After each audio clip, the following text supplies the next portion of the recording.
नमस्कार, ये है न्यूज लॉन्ड्री पॉडकास्ट और आप सुन रहे हैं एनएल चर्चा। नमस्कार, मैं हूं अतुल चौरसिया। आपका खर्चा आपकी चर्चा, हफ्ता दर हफ्ता हम एक बार फिर से लेकर आए हैं न्यूज लॉन्ड्री का हिंदी पॉडकास्ट एनएल चर्चा। आज चर्चा में हमारे साथ उत्तर प्रदेश से खास मेहमान जुड़े हैं, सूर्य प्रताप सिंह जी, जो कि पूर्व आईएएस अधिकारी हैं, बहुत वोकल हैं। आपने उनको सुना है, लगातार अलग अलग मुद्दों पर उनकी राय आप लोगों ने पढ़ी सुनी होगी, ट्विटर पर बहुत सक्रिय हैं। स्वागत है सर आपका न्यूज लॉन्ड्री चर्चा में। Thank you. और इसके अलावा हमारे साथ हमारे दो सहयोगी न्यूज लॉन्ड्री के, हमारे एसोसिएट एडिटर मेघनाथ भी चर्चा में है। मेघनाथ, आपका भी स्वागत। नमस्कार। और साथ में हमारे सह संपादक शार्दुल कात्यायन भी है। शार्दुल, आपका भी स्वागत चर्चा में। नमस्कार। चर्चा में कई सारी चीजें हुई हैं, और चूंकि पिछली वाली चर्चा स्थगित रही थी, पिछले हफ्ते हमने चर्चा नहीं की थी, तो इस हफ्ते थोड़ा सा चर्चा में कई विषय आपको देखने को मिलेंगे, लेकिन उनका दायरा जो है उत्तर प्रदेश के इर्द गिर्द शायद केंद्रित रहेगा। हमारा जो नया अनिल सेना प्रोजेक्ट है, वो हाथरस की जो पीड़िता थी उसके ऊपर न्यूज लॉन्ड्री एक विस्तृत डॉक्यूमेंट्री फिल्म बना रहा है। तो नया अनिल सेना प्रोजेक्ट जो हमारा है वो उस हाथरस की डॉक्यूमेंट्री का है, तो उसमें आप अपना समर्थन दे सकते हैं, आर्थिक सहयोग दे सकते हैं, जो कि अनिल सेना प्रोजेक्ट आपके सहयोग से चलता है। वो हमारा एक प्रोजेक्ट है। जो विषय है उसके बारे में मैं चाहूंगा कि मेघनाथ एक बार फिर से सारे हमारे जो श्रोता हैं उनको जानकारी दें इस हफ्ते की जो सुर्खियां हैं, और फिर हम चर्चा के आगे बढ़ाते हैं। जी, जैसे कि अतुल सर ने ऑलरेडी आपको बताया कि उत्तर प्रदेश पर आज हमारी चर्चा केंद्रित रहेगी, तो वहां से काफी न्यूज आ रही है। एक तो एक 22 साल के युवक की कासगंज में पुलिस के हिरासत में मौत हो गई है। उसको एक इंटरोगेशन के लिए बुलाया था अबडक्शन केस में, और वहां पर पुलिस का ये दावा है कि उसने वॉशरूम में जाके खुद को हैंग कर दिया। तो इस पर अभी काफी कंट्रोवर्सी भी शुरू है। राहुल गांधी से लेके समाजवादी पार्टी तक सबने इस पर एक बयान भी दिया है और इसको सस्पिशियस बताया है। लखीमपुर खीरी वाले केस में जहां पर फार्मर्स को एक गाड़ी से कुचला गया था, उस पर सुप्रीम कोर्ट ने एक हियरिंग अभी चालू है सुप्रीम कोर्ट में।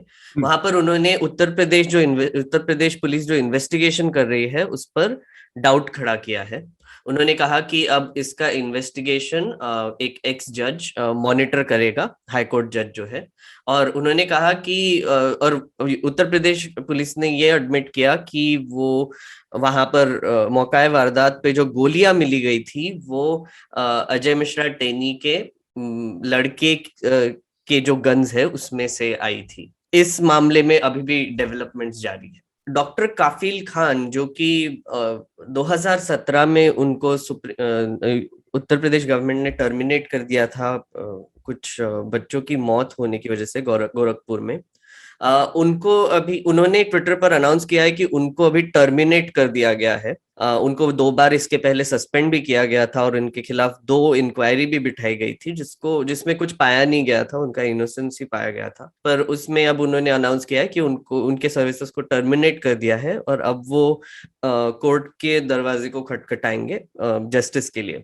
उनका ये कहना है कि जो एक्चुअल कल्प्रिट्स है बीआरडी के ऑफिशियल्स, उनको अभी भी कोई उनके अगेंस्ट कोई पनिशमेंट नहीं हुई है, तो वो उसकी कोशिश करेंगे। त्रिपुरा से भी काफी खबरें आ रही है। आपने देखा ही होगा कि वहां पर एक रैली निकाली गई थी राइट विंग हिंदू ग्रुप्स ने वहां, और उसके बाद वायलेंस हुआ वहां पर।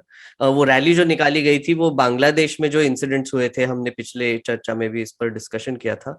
बांग्लादेश में जो वायलेंस हुआ था उसके खिलाफ एक रैली निकाली थी हिंदूज को जस्टिस के लिए। तो कुछ इंसिडेंट्स हुए और कुछ दुकान जलाए गए, तो एस्केलेट हो गया। उसके बाद एक सुप्रीम कोर्ट के 4 लॉयर्स त्रिपुरा गए थे फैक्ट फाइंडिंग मिशन के लिए। उनके खिलाफ एक यूएपीए का केस चढ़ा दिया। और उसके बाद 100 से ज्यादा सोशल मीडिया यूजर्स पर भी अभी त्रिपुरा पुलिस ने यूएपीए केसेस लगा दिए हैं। उन्होंने अभी एडिटर्स गिल्ड से लेके सबने इस पर क्वेश्चन पूछा है कि ऐसे कैसे कर सकते हो, मतलब सबके खिलाफ आप यूएपीए कैसे लगा सकते हो।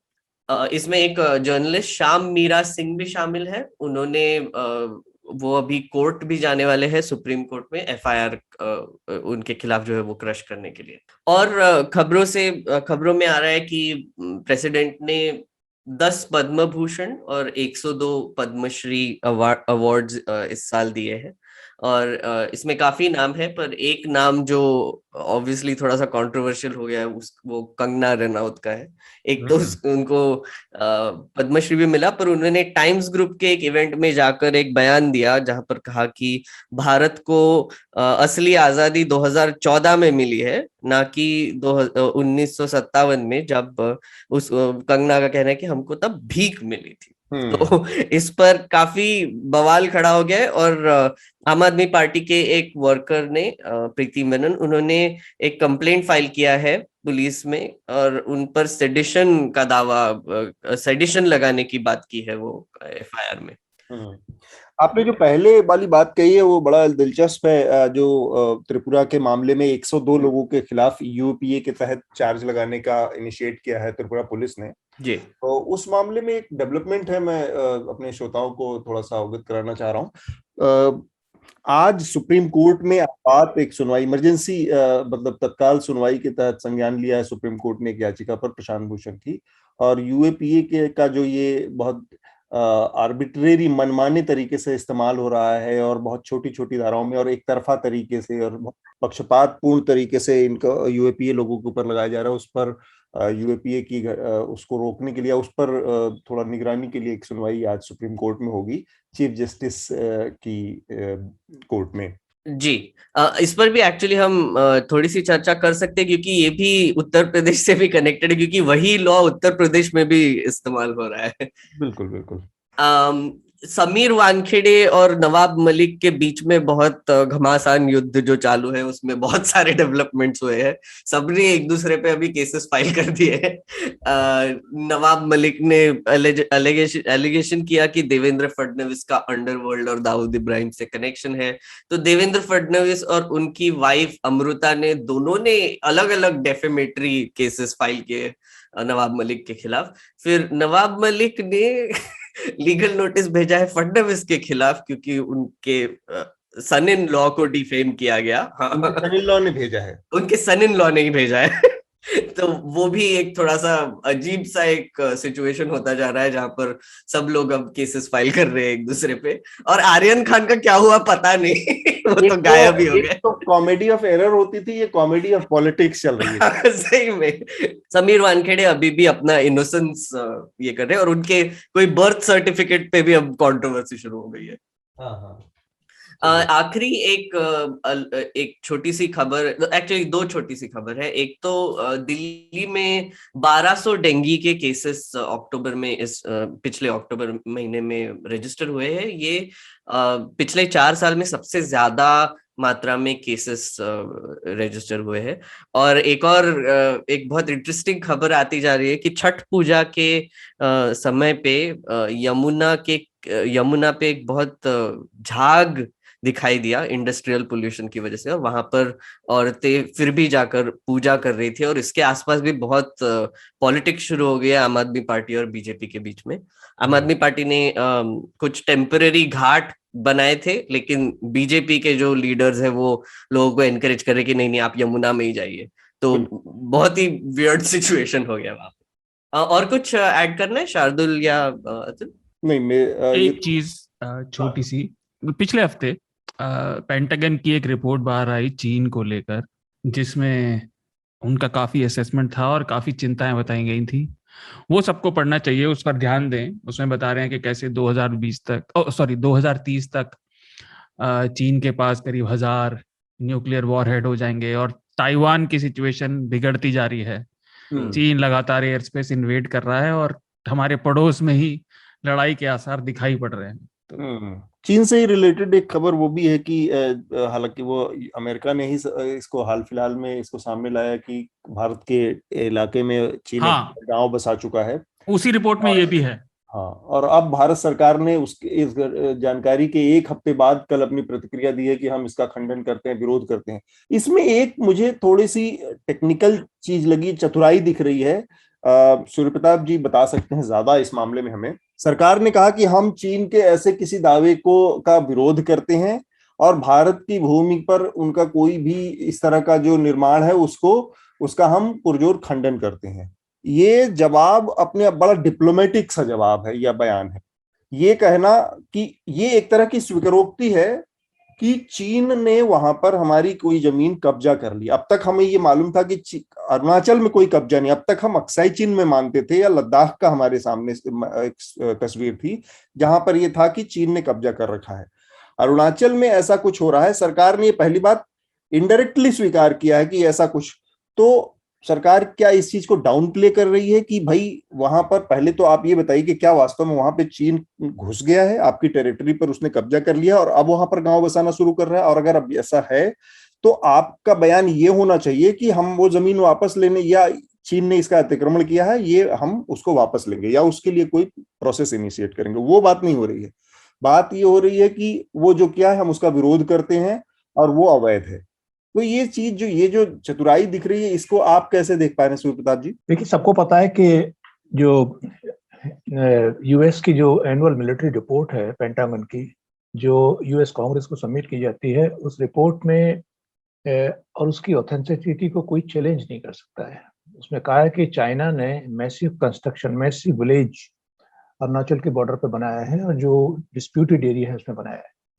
तो ये तो चुनौती कोई कर नहीं सकता है, क्योंकि जो रिपोर्ट कांग्रेस को सबमिट करता है पेंटागन, वो उसकी जो विश्वसनीयता है उस पर कोई उसका खंडन नहीं कर सकता है। उसको चैलेंज करना बहुत मुश्किल है, क्योंकि वो बेस्ड है सैटेलाइट इमेजेस पे और काफी इन्वेस्टिगेशन उसके पीछे होता है। तो ये तो सच है कि सरकार, चाहे अक्साई चीन का मामला हो, वो तो पुराना मामला है, चाहे वो गलवान वैली का मामला हो और रिसेंटली अरुणाचल का मामला है, ये सरकार तो डिनाइल मोड में रहती है। सरकार को तो यही कहना है कि नहीं, अगर सरकार ने स्वीकार कर लिया तो फिर वो 56 इंच का सीना और लाल आंख और सर्जिकल स्ट्राइक और वो जो नैरेटिव है वो तो फेल हो जाएगा जी। तो सरकार को तो दिखाना ही यही है, सरकार को तो डिनाई करना है। अब जब सरकार हटे तब सच्चाई पता चले, जब तक सरकार है तब तक तो सच पे पर्दा रहेगा। जी। अतुल, एक छोटी सी बात और, कि जैसे आपने कहा ये नॉन डिनाइल है ना, और मैं याद दिलाना चाहूंगा श्रोताओं को कि कई महीने पहले एनडीटीवी पर एक ऐसी रिपोर्ट आई थी, हाँ, कि सैटेलाइट पिक्चर से, और वहां पे कुछ ऐसा लग रहा है कि जैसे वहां गांव जैसा कुछ बस गया है, और सरकार ने कहा था नहीं ये सब झूठ है। लेकिन अब पेंटागन रिपोर्ट ने भी ये कहा, तो सरकार का नॉन डिनायल है। उन्होंने सीधे एक बार भी नहीं कहा कि नहीं हम प्रामाणिकता से कहते हैं वहां ऐसा कुछ नहीं है, ऐसा नहीं कहा है। या वो ये एक्सेप्ट करे कि हमारी सीमा में ये हमारी जानकारी के बिना चीन घुस गया है, हम इसको वापस लेने की प्रक्रिया शुरू कर रहे हैं, हम कोई बातचीत की बात इनिशिएट कर रहे हैं। वो उसकी भी बात नहीं कर रहे हैं कि हम कैसे लेंगे, वो ये कह रहे हैं कि हम इसका केवल विरोध करते हैं। मजे की बात ये चीन का बयान है भी नहीं है, तो अमेरिका की रिपोर्ट है। अमेरिका की रिपोर्ट, बिल्कुल। मेघनाथ जी, मैं एक्चुअली वही बोलना चाह रहा था, शार्दुल ने जो कहा कि ये डिनायल नहीं है एग्जैक्टली। लेकिन एक और चीज यहाँ पे मैं ऐड भी करना चाहूंगा कि अभी जो सबसे इम्पोर्टेंट इलेक्शंस आ रहे हैं उत्तर प्रदेश के, जिसके बारे में हम बात करेंगे, वहां पर नेशनलिज्म और पेट्रियोटिज्म नहीं, नेशनलिज्म एक बहुत बड़ा मुद्दा खड़ा होने वाला है। आपने अगर देखा होगा, योगी आदित्यनाथ से लेके उन्होंने एक ऑर्डिनेंस फैक्ट्री खोलने की बात की है और उसका एक बहुत ढिंढोरा पीटा है कि उत्तर प्रदेश को एक डिफेंस मैन्युफैक्चरिंग हब बनाने की कोशिश हो रही है। तो ये एक एंगल अब ये इलेक्शन में लेंगे, और अगर ऐसा उन्होंने मतलब इस न्यूज को बड़ा भी होने दिया कि चाइना आके हमारे लैंड पर कब्जा कर रहा है, तो वो एकदम गवर्नमेंट के लिए डेट्रीमेंटल हो जाएगा। तो इसीलिए मुझे लगता है कि गवर्नमेंट क्लेवरली इसके बारे में बात भी नहीं करना चाहती, क्योंकि अभी हम इस सॉर्ट ऑफ वर्ल्ड में जी रहे हैं जहां पर अगर आपके नजर के सामने खबर नहीं आएगी तो वो हुई नहीं है, ऐसा ही लगता है। तो फिर मुझे लगता है गवर्नमेंट पूरी कोशिश करेगी कि इसको और एस्केलेट ना होने दे। ठीक है, हम आगे बढ़े। एक और छोटा सा विषय जो आपने मेघनाथ इशारा किया था, कंगना रनौत का मुद्दा है, जो उस पर भी एक संक्षेप में हम थोड़ा सा चर्चा कर लें, फिर हम आगे बढ़ते हैं।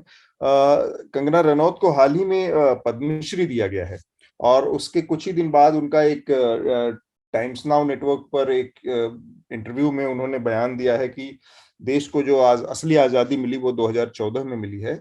1947 में जो आजादी मिली थी वो गांधी को कटोरे में भीख दी गई थी।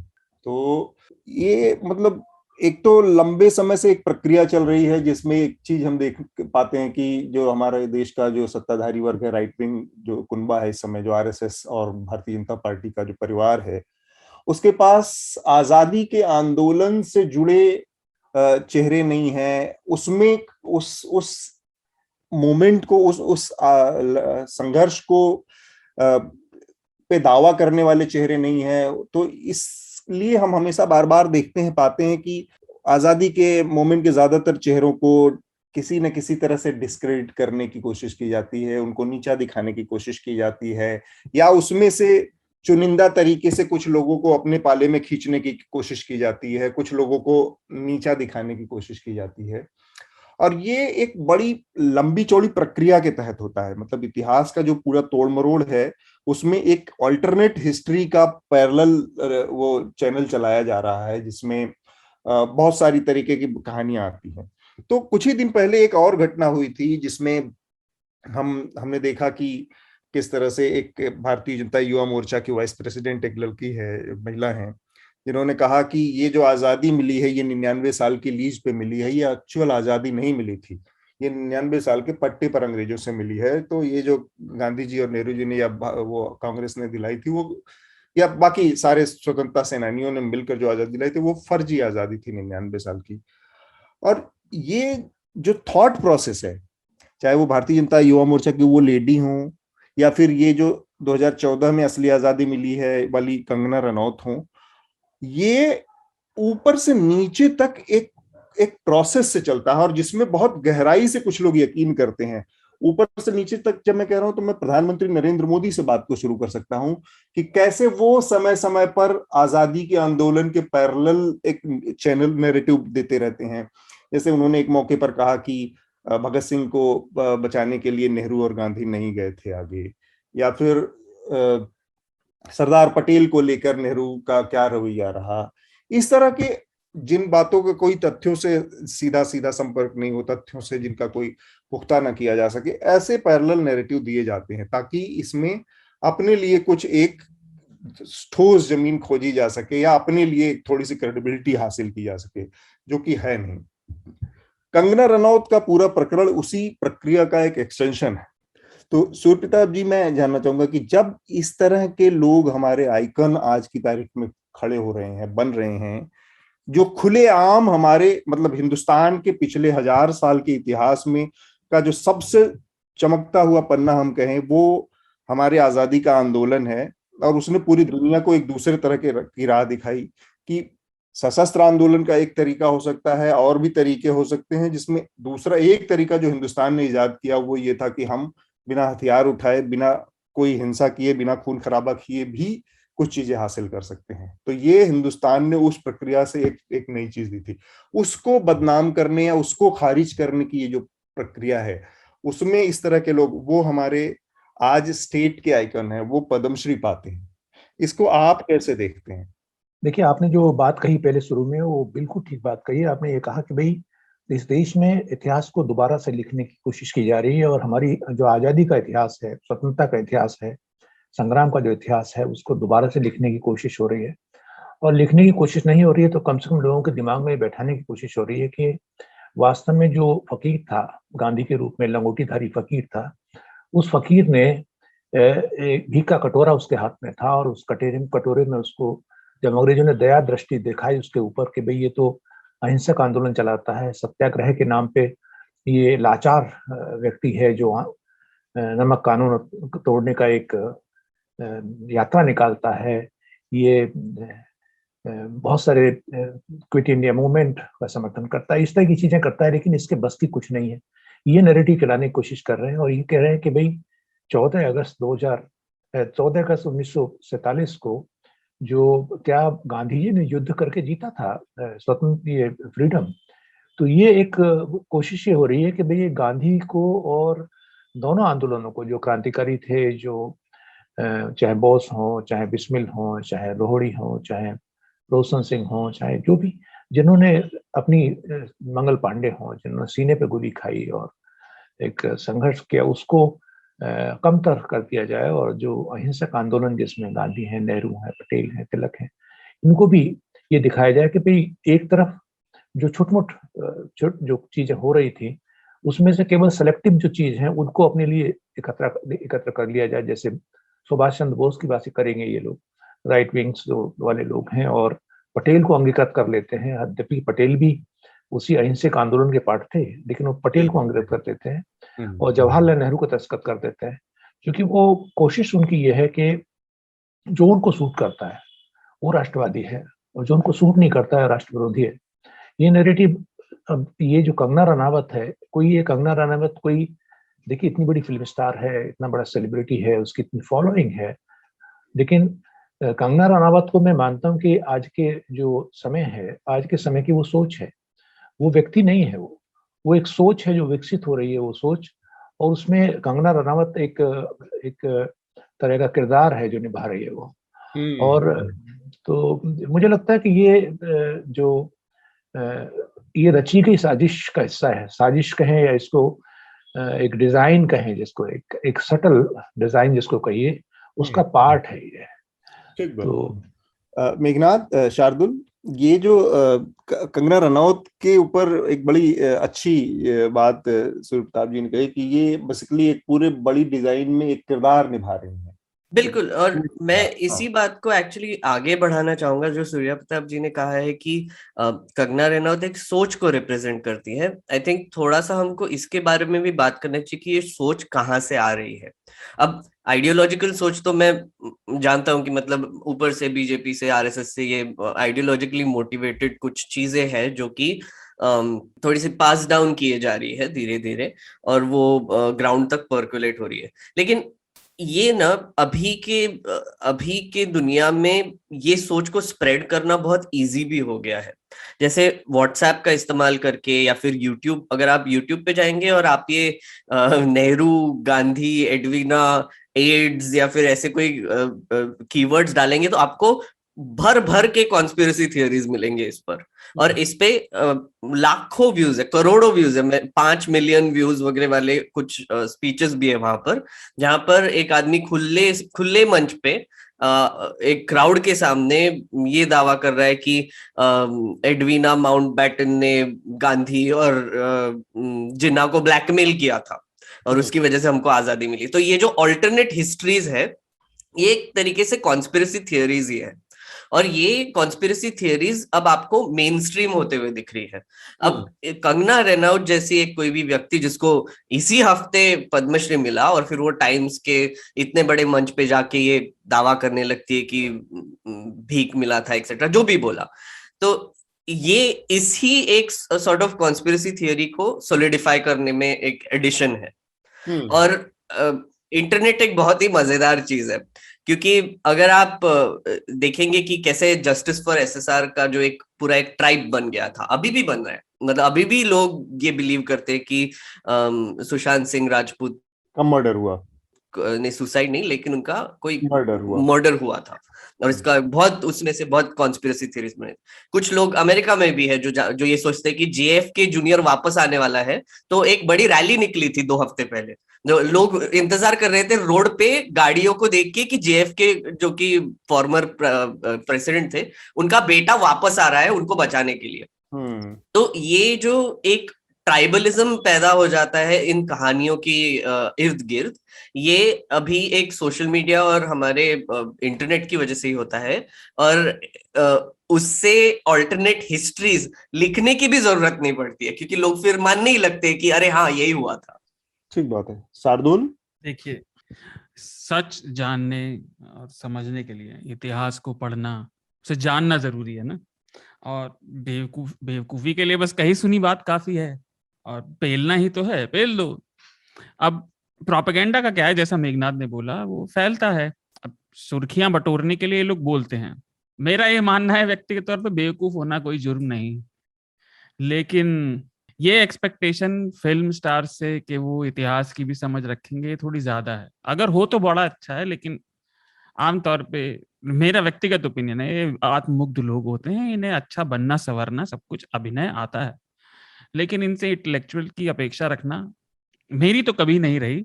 और रही बात कंगना रनौत की, तो ऑफ कोर्स वो सरकार और उन सब के फेवर में बोल रही हैं, तो उन्हें पद्मश्री भी मिला है, ये पहले भी होता रहा है। वो एक्ट्रेस हैं, उसके लिए अभी पद्मश्री मिलना था या नहीं मिलना था ये बात अलग है, लेकिन ये जो नैरेटिव पॉपुलर हो रहा है ये ठीक नहीं है। और इसकी काट हम फिर से अपने पॉइंट पे आ जाएंगे, स्वतंत्र इंफॉर्मेशन ही है, स्वतंत्र मीडिया ही इसका इलाज है। नहीं तो आपको रट्टे तोते की तरह कॉन्स्पिरेसी थ्योरी सुनाता हुआ मीडिया मिलेगा जो आपके हिसाब से नहीं चल रहा है, जो औरों के हिसाब से चल रहा है, और वो जो वो कह रहे हैं, चाहे वो सत्ताधारी दल हो चाहे कुछ स्पेसिफिक ग्रुप हो, जो उन्हें सूट करेगा फायदे के लिए वो ऐसा करते जाएंगे। शार्दुल, एक मजे की बात, सॉरी मैं इंटरप्ट कर रहा हूँ, कि वो जो इवेंट हुआ था नाविका और कंगना का, उसमें सबसे उम्दा इन्वेस्टिगेटिव जर्नलिज्म वाला जो क्वेश्चन पूछा था वो था कि आपकी शादी कब होने वाली है और उसके अलावा बस कंगना रनौत को एकदम फ्री मंच दिया गया था बकवास करने के लिए। लेकिन इसमें एक महत्वपूर्ण सवाल शार्दुल आपने उठाया जी, कि जो फिल्म स्टार हैं या इस तरह के लोग हैं, इनसे ये उम्मीद करना ये बड़ी महत्वपूर्ण चीज है। और ये कई स्तरों पर, जैसे कुछ अपवाद जरूर अलहदा किस्म के अपवाद किस्म के लोग हैं, जिसमें आप शाहरुख खान को रख सकते हैं, अमिताभ बच्चन, जिनकी पॉलिटिकल अंडरस्टैंडिंग है, पॉलिटिक्स की समझ है। ज्यादातर लोग पॉलिटिक्स को उस तरह से ना तो समझते हैं, ना इतिहास को उस तरह से समझते हैं। और कंगना रनौत तो उस पायदान में भी सबसे नीचे आने वाले लोगों में शामिल होंगे, जहां तक मेरी अपनी ओपिनियन है। इसके बावजूद आप इतने बड़े जब रसूख के पद पे हैं, आपकी एक फैन फॉलोइंग है जिसका जिक्र सूर्य प्रताप जी कर रहे थे, ऐसे मौकों पर आपके इस तरह के जो बयान है, बहुत समझदारी का तकाजा होता है कि आप कुछ मसलों पर चुप रहे, लेकिन ये चुप नहीं, ये एक वेल डिजाइंड थॉट प्रोसेस के तहत काम कर रही हैं। ये अपना एक किरदार प्ले कर रही हैं, इनको मालूम है कि ये क्या कर रही हैं, इनको क्या कहा गया है करने के लिए। इस लिहाज से ये बहुत महत्वपूर्ण और चिंता की बात हो जाती है। जी जी, जैसा आप कह रहे थे ना, जैसी चीजों की यहाँ पर भूमिका आती है। यहाँ पर भूमिका आती है कि क्या कुछ चीजें हैं जो सैक्रोसैंक्ट हैं, पूरी तरह से पवित्र हैं, आपकी घटिया दो कौड़ी की राजनीति से परे हैं, इन पर बात नहीं हो सकती। गांधी के ऊपर पॉलिटिकली आप उनकी राजनीति पर 50 तरह की बात कर सकते हैं, लेकिन गांधी की हत्या को जायज नहीं ठहरा सकते, है ना। ये तो इस तरह की कुछ, या हमारा जो आजादी का आंदोलन है उसमें कुछ चीजें ऐसी हैं कि जो सैक्रोसैंक्ट होंगी कि भाई आजादी मिली है, आप उस आजादी के ऊपर प्रश्न चिन्ह खड़ा कर रहे हैं। उस आजादी के नतीजे में एक चाय वाला सीना ठोक ठोक के कहता है कि मैं इस देश का चाय वाला हूं, पहला प्रधानमंत्री बना हूं, तो वो कहीं ना कहीं इस राजनीतिक प्रक्रिया का ही परिणाम है कि एक चाय वाला वहां तक पहुंच सकता है ना। बिल्कुल, है ना। तो कुछ चीजों को पवित्र या सैक्रोसैंक्ट या इस तरह की घटिया ओछी एक चीज में ऐड करना चाहूंगा, अगर आप अनुमति देंगे तो। जी जी, देखिए, अगर आप इसको गौर से देखें, जो वर्तमान दौर है, तो इस दौर में ये दिखाने की कोशिश की गई है कि जो सत्ता में बैठे हैं वो मीडियोक्रेसी, जिसको कहिए ना, इडियोक्रेसी नहीं कहूंगा मैं, जो एक मध्यम सोच के लोग ही हैं जो सत्ता में आने चाहिए। ऐसी सोच के जिनको ये आइडेंटिफाई करा जा सके कि भाई आप हम में से जो आम जन हैं, उन्हीं में से लोग हैं जो सरकार में हैं, सत्ता में हैं, उन्हीं को कुर्सी दी गई है, उन्हीं को महत्वपूर्ण पद दिए गए। और ये भी एक डिजाइन है। अब देखिए, जो पढ़े लिखे लोग हैं, ऐसा नहीं कि भारतीय जनता पार्टी में पढ़े लिखे लोग नहीं हैं, उनकी कैबिनेट में अच्छे लोग, पढ़े लिखे लोग, जैसे जयंत सिन्हा है, नाम लेने में कोई बुरी बात नहीं है। ऐसे लोग भी हैं जो अच्छे पढ़े लिखे हैं और जिनको फाइनेंस, इकोनॉमिक्स की नॉलेज है, लेकिन उन्हें वित्त मंत्री नहीं बनाना है, उनको बनाना है सीतारमन को, उनको बनाना है उन लोगों को जो एवरेज दिखते हों। और ये जो युग है जिसमें जो अब हिंदी मुझे नहीं एवरेज की आती है, कि जो एवरेज आईक्यू का जो पर्सन है, आईक्यू भी शब्द इस्तेमाल करना थोड़ा सा आज के दौर में खतरनाक है, क्योंकि एवरेज आईक्यू आप कहेंगे तो यूएपीए आ सकता है ऊपर आपके, लेकिन जी, एवरेज आईक्यू के लोगों को, और मैं लो आईक्यू कहूँ वो भी कोई बुरा शब्द नहीं है, लो आईक्यू के लोगों को सत्ता में बैठाना, सत्ता में उनका अधिकार हो जाना, सत्ता में ये जनमानस को ये मैसेज देना कि चाय वाला हूँ, सामान्य व्यक्ति हूँ, बहुत पढ़ा लिखा नहीं हूँ। और आपको पता होगा, उन्होंने इंटरव्यू भी दिया था मोदी जी ने, मैं बहुत पढ़ा लिखा नहीं हूँ। तो ये इंटरव्यू पे ये मजाक का विषय नहीं है, उन्होंने बहुत गंभीरता से कहा इस बात को, और ये नैरेटिव चला भी खूब कि हमारे जैसा है, नाली से गैस भी निकाल सकता है। ये भी हो सकता है उसकी बात गलत हो, लेकिन वो कम से कम सोचता तो है कि भाई नाली में जो गंदी गैस है उसका इस्तेमाल भी हो। तो एक बाय डिजाइन ये सर्कुलेट किया जा रहा है लोगों में, मासेस में, कि भाई हम एक सामान्य व्यक्ति को पद्मश्री देते हैं, उठा के लाते हैं कहीं से, सामान्य व्यक्ति को हम, एक दलित समाज के व्यक्ति को राष्ट्रपति बना देते हैं हम, जिसका कहीं नाम नहीं था, कहीं चर्चा नहीं थी उसको। तो ये लोगों को कई बार, एक बहुत बड़ा वर्ग है जिनको भाता है ये चीज, ठीक बात, समझते हैं आप। तो लोकतंत्र, जो एवरेज थिंकिंग लोग हैं, जो वो ये दिखाने की कोशिश की जा रही है कि हम ही सत्ता चलाएंगे, क्योंकि हम पिछड़े हैं, हम दलित हैं और ज्यादा पढ़े लिखे नहीं हैं, हम सत्ता चलाएंगे। जो इंटेलेक्चुअल क्लास है वो कामरेड हैं, वो कम्युनिस्ट हैं, वो देश को तोड़ने वाले हैं, वो इतिहास को गलत लिखा है उन्होंने। तो ये सब आप समझ रहे हैं ना मैं जो बात कहना चाह रहा हूँ।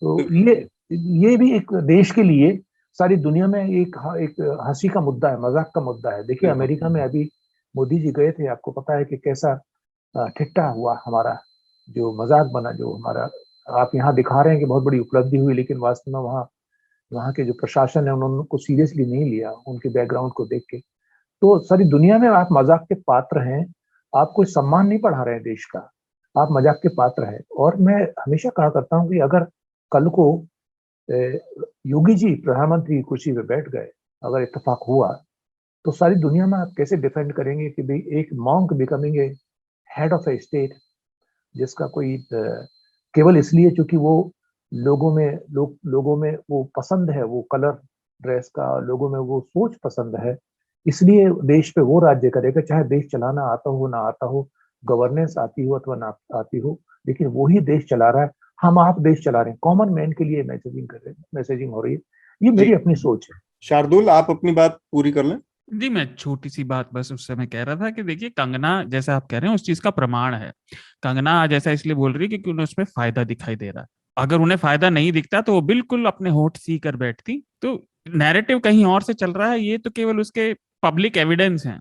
और रही बात वहां अगर एंकर अकाउंटेबल होता, जो नविका है वो वहां जवाबदेह होती, तो उन्हें तुरंत रोकती। लेकिन खैर, विषय पर आगे बढ़ते हैं, ये तो चलता ही रहता है। तो हम अपने मुख्य विषय की तरफ आगे बढ़ते हैं, जो कि हमने कोशिश किया था कि इस पर थोड़ा विस्तार से बातचीत करें। कासगंज में एक बड़ी घटना हुई जिसमें एक युवक की मौत पुलिस के थाने में हो गई, हिरासत में। और एसपी का बयान आया कि लड़के ने अपने जैकेट के फंदे से, डोरी से फंदा बनाकर और टॉयलेट में आत्महत्या कर ली। बाद में ये जानकारी सामने आई कि जो टॉयलेट में नल लगा हुआ है, वो नल 3 फीट की ऊंचाई पर लगा हुआ था। और किस तरीके से, और फिर इसके बाद 5 लोगों को सस्पेंड कर दिया गया, थाने के 5 सिपाहियों को। तो ये दोनों चीजें, मुझे एक चीज, चूंकि हमारे साथ सूर्य प्रताप सिंह जी हैं और उन्हें लंबा अनुभव रहा है प्रशासनिक कार्यों का, तो मैं ये समझना चाह रहा हूं सर कि एक एसपी ब्लेटेंटली आता है और डिफेंड करता है, और फिर शाम तक पूरी कहानी उल्टी पड़ जाती है, 5 लोगों को सस्पेंड भी कर दिया जाता है। तो उस एसपी के खिलाफ मैं ये कई मामलों में देखता हूं, मसलन कोर्ट में चीजें जाती हैं, पुलिस के बयान, पुलिस के गवाह, सारी चीजें झूठी साबित हो जाती हैं, लेकिन पुलिस जिसने ये सारा कुछ किया उसकी कोई जवाबदेही तय नहीं होती है अदालतों में। यहाँ पर एसपी साहब ने कुछ कहा और वो पूरी चीज उल्टी साबित हो गई, लेकिन पुलिस वाला, नीचे का महकमा का जो छोटा कारिंदा है, वो उसको जिम्मेदारी तय हो गई, उसको सस्पेंड कर दिया गया, उसको बर्खास्त किया, व्हाटएवर। लेकिन एसपी साहब के उस पे तेज पर कोई आंच नहीं आई, उनके अपने जो रसूख है वो बना रहा। तो ये जो प्रक्रिया, इसको कैसे देखा जाए, ये मैं अभी बहुत सीमित दायरे में इसको देखने की कोशिश कर रहा हूँ। बाद में इसका एक लार्जर जो व्यू है, जो पूरे उत्तर प्रदेश के लॉ एंड ऑर्डर से जुड़ा, उस पर हम बात करेंगे। देखिए, जो कासगंज हुआ है, कासगंज में अब इसमें कोई ज्यादा बहुत बड़े प्रमाण की आवश्यकता नहीं है। आप उसके पिता को बाध्य करते हो कि वो एक कन्फेशन, एक समझौता रिकॉर्ड कर दे, वो वीडियो रिकॉर्डिंग हो जाए, वो लिख के अंगूठा लगवा लें उससे। अब अंगूठा लगाना भी एक बहुत बड़ा प्रश्न चिन्ह है कि भाई आज की युग में अभी अंगूठा लगाते हैं लोग। लेकिन ये दुर्भाग्य है कि एक आईपीएस ऑफिसर, एक आईएएस अधिकारी, जो कि संविधान के प्रति या लोगों के प्रति अकाउंटेबिलिटी को होना चाहिए, इसकी शपथ ली है उसने, वो व्यक्ति जो सरकार द्वारा चलाया गया जो नैरेटिव है उसको फॉलो करता है, उसी को वो उसमें उसी का गुलाम बनकर रह जाता है। तो ये हाथरस में देखा हमने, ये गोरखपुर में देखा हमने, और कि यही उसको बाध्य करना, पीड़ित के साथ ना खड़ा होके जो प्रताड़ित करने वाला शोषक है उसके साथ में खड़े होता है प्रशासन। तो ये ऊपर से आ रहा है, ये मैसेजिंग है ऊपर से कि भाई अगर हिंदू लड़की को छेड़ता है कोई मुसलमान लड़का या उसको भगाने की कोशिश करता है तो उसको परलोक जाना होगा। अब ये आपको खुद देखना है कि कैसे जाएगा परलोक को, आप एनकाउंटर करेंगे या उसकी आत्महत्या दिखाएंगे, ये जो दिखाना है। और लेकिन दुर्भाग्य यही है कि अगर जो सर्विसेज हैं, और देखिए सर्विसेज की जो विकृतियां हो रही हैं वो आप देख ही रहे हैं कि लेटरल एंट्री जो ऑल इंडिया सर्विसेज में हो रही है और एक सोच के लोगों को प्रोफेशनल्स के नाम पे सरकार में घुसाया जा रहा है, वो भी इसी डिजाइन का पार्ट है। तो उत्तर प्रदेश में तो चुनाव के दौरान ऐसा बहुत नैरेटिव चलेगा, लेकिन दुर्भाग्य है, तो मैं शर्मिंदा हूं कि एक ब्यूरोक्रेट होने के नाते कि एक आईपीएस ऑफिसर सरकार द्वारा जो पॉलिटिकल नैरेटिव है उसमें फंस के अपनी कैरियर को दांव पे लगा रहा है। और जिस अधिकारी को सस्पेंड हो जाना चाहिए था, ट्रांसफर हो जाना चाहिए था, और ऐसे मुद्दों पे सरकारें गिर जानी चाहिए। अगर संवेदनशील सरकार हो, आज चुप है सरकार, चुप साधे हुए हैं। ठीक बात। तो ये जो सिस्टम की तरफ आपने इशारा किया कि कैसे एक जो राजनीतिक दल है या जो राजनीतिक सत्ताधारी दल है उसके नैरेटिव, उसके मिलिशिया के जैसी भूमिका बन गई है आज पुलिस की, और वो अपने रूल बुक की बजाय पार्टी के रूल बुक के हिसाब से, पार्टी के इच्छा, उसकी रुचियों के हिसाब से काम करने का नजरिया ज्यादा नजर आता है उसके कामकाज में। तो ये एक तो बड़ी चिंता की मतलब बात है पूरे उत्तर प्रदेश में, क्योंकि मुख्यमंत्री खुद भी बहुत बंदूक प्रेमी नजर आते हैं, बार बार उनके बयानों में ठोक देंगे और ऊपर लोग जाना पड़ेगा मतलब उनके बयान से लगता है कि ये कोई उस आदमी के बयान नहीं है जो एक संवैधानिक पद पर बैठा है और जिससे अपेक्षा की जाती है कि वो कुछ जो सार्वजनिक जीवन के जो शिष्टाचार हैं या डिसेंसी है उसको मेंटेन करेगा। उनको कोई लाग लपेट नहीं है मारने और हिंसा जैसी बातें करने में। लगातार हमने देखा, गोरखपुर की घटना हुई जिसमें एक व्यापारी को आधी रात में पुलिस ने घुसकर उगाही के चक्कर में उनकी जान ले ली पीट पीट के। हाथरस की घटना का जिक्र आपने किया। पुलिस की इस पूरी भूमिका को कैसे, मतलब आप अगर थोड़ा सा हमको ये बता पाए कि पुलिस ये जिस तरह के चंगुल में फंसी हुई है इससे, क्योंकि यही पुलिस 70 सालों से काम करती आ रही है और पुलिस के ऊपर समय समय पर आरोप लगते रहे, लेकिन पिछला जो कुछ समय है वो एक, और खासकर उत्तर प्रदेश के नजरिए से अगर हम बात करें तो वो एक अलहदा तस्वीर है एकदम। सबसे ज्यादा हिरासत में मौतें हुई हैं पिछले 3-4 सालों में, सबसे ज्यादा एनकाउंटर हुए हैं, सबसे ज्यादा एनकाउंटर में मौतें हुई हैं। ये पुलिसिया स्टेट की कहानी है। डेमोक्रेटिक सेटअप में जहां पर जनता के द्वारा चुनी हुई एक सरकार है, उसमें पुलिस की इस भूमिका को कैसे आप रेखांकित कर पाएंगे? आप मुझसे पूछ रहे हैं ना? जी जी। देखिए, अब ये है कि यूपी और बिहार जैसी जो फ्यूडल स्टेट्स हैं जिनके अंदर आज भी माफिया राज चलता है, हर जिले के अंदर 2 या 3 ऐसे माफिया हैं, प्रभावशाली मसलमैन हैं जिनके जो इलेक्शन जिताऊ हैं, और कोई भी सरकार आए, कोई भी पार्टी हो, कोशिश उनकी होती है कि ये माफिया हमारे साथ खड़े हों। तो ये हर प्रदेश, हर जिले में, हर मंडल में 2-3 टैनी आपको मिलेंगे। और ये टैनियों का जो एक साम्राज्य है इस राज्य के अंदर, जो मैं किसी व्यक्ति विशेष की बात नहीं कर रहा हूँ, टैनी एक मैं संज्ञा दे रहा हूँ उनको, एक कैरेक्टर है वो।